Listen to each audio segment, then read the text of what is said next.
We begin with the tense standoff along the Ukraine border. More than 100,000 Russian troops are now poised to potentially invade from the north, east, and south of Ukraine. Russian fighter jets and missiles arrived in neighboring Belarus, where war games are set to begin. Meanwhile, NATO naval exercises are taking place south of Crimea in the Mediterranean, and 90 tons of military aid just arrived in Kyiv from the United States. President Biden is monitoring the situation from Camp David, and he met with his national security team yesterday. Late Saturday, Britain accused Russia of a plot to install a pro-Russian leader in Ukraine as it considers some form of attack.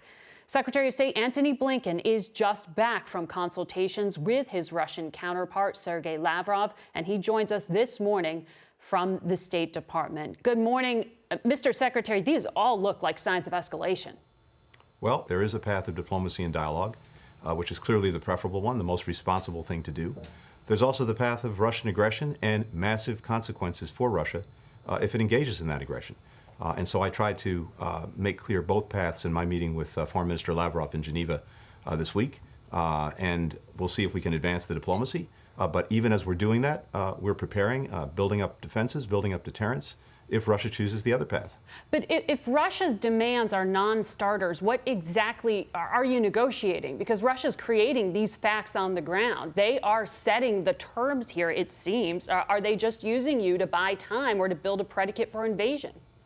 Well, it's exactly why, even as we engage in the diplomacy to explore whether there are ways on a reciprocal basis of building up collective security, answering some of the concerns that Russia may have, Russia answering the many concerns that we have. Even as we're doing that, we are building up defense and deterrence. We have rallied allies and partners across Europe in a very intense way over the last weeks to make very clear that there would be massive consequences for renewed Russian aggression. We provided more military assistance to Ukraine last year than in any previous year. Right. We've been going after agents of Russia in Ukraine, seeking to destabilize the government.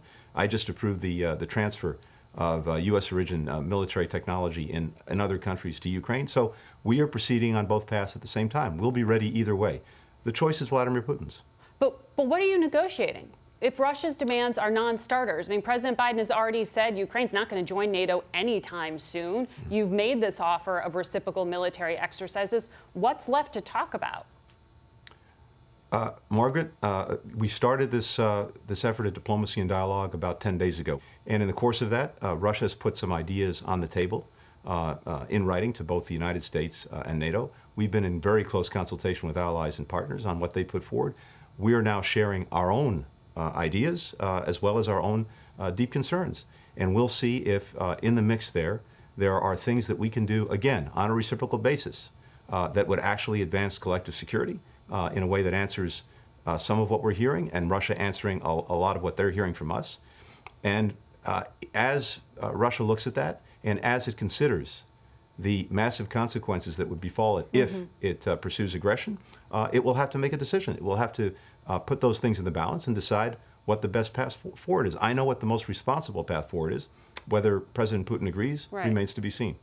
Well, he hasn't de-escalated, it appears, to date, despite all of what you just laid out. If you are focused on deterrence, why not do what Ukraine is asking you to do and sanction now? Take action now. Why keep it as a punitive matter after the fact?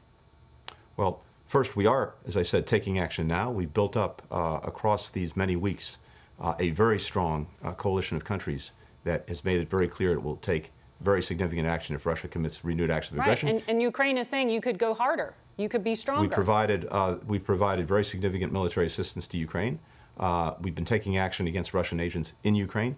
But as to the sanctions, the most important thing we can do is to use them as a deterrent, as a means of dissuading Russia from engaging in further aggression.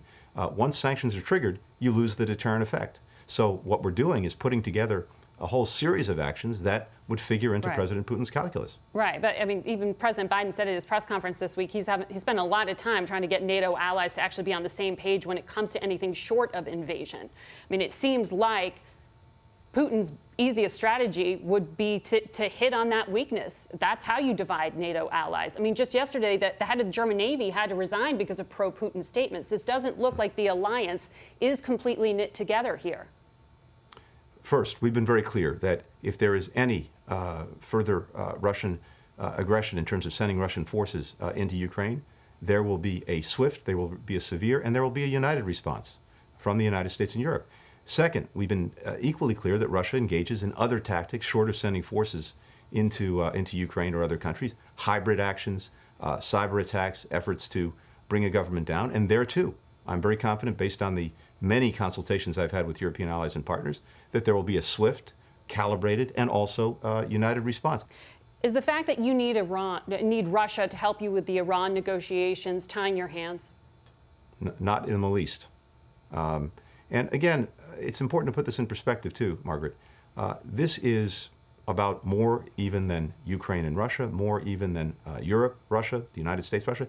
It really is and should be a global concern, because there are some basic principles of international relations at stake that have helped keep the peace and security in Europe for the last decades. Well, and it goes to very basic principles. Exactly, One but nation can't change Vladimir Putin obviously has no regard for those principles and hasn't. I mean, in the past 8 years that he's been invading and taking parts of Ukraine.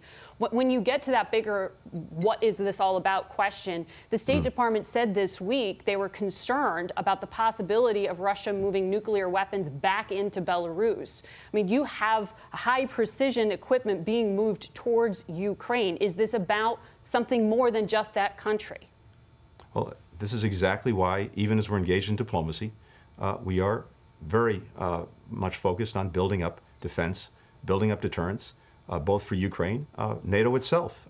NATO itself will continue to be reinforced in a significant way if Russia commits renewed acts of aggression.